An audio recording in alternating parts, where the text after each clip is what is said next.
হঠাৎ ভারতের রাজপথে একটি মিছিলে দেখা গেল বাংলাদেশি জনপ্রিয় অভিনেত্রী জয়া আহসানকে। ভারতের স্বাধীনতা দিবসের আগে কলকাতায় নারীদের নিরাপত্তার দাবিতে আয়োজিত এক বিশাল মিছিলে অংশ নেন এই অভিনেত্রী। মিছিলে অন্যদের সঙ্গে স্লোগান দেওয়ার পাশাপাশি গানেও কণ্ঠ মেলাতে দেখা যায় তাকে, যার একটি ভিডিও সামাজিক যোগাযোগ মাধ্যমে ভাইরাল হয়েছে।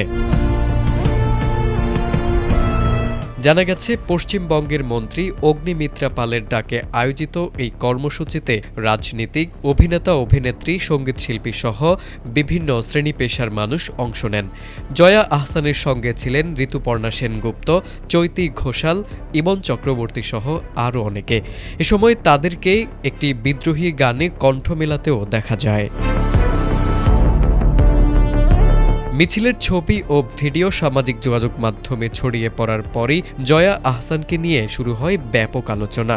বাংলাদেশের নাগরিক হয়েও কলকাতার এই কর্মসূচিতে কেন অংশ নিলেন, এমন প্রশ্ন উঠেছে। তবে আয়োজকদের দাবি, নারীদের নিরাপত্তার দাবিতে রাজনৈতিক পরিচয়ের বাইরে সবাইকে নিয়েই এই কর্মসূচি।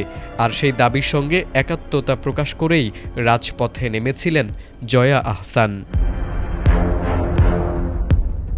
তারেক আজিজ, এটিএন বাংলা।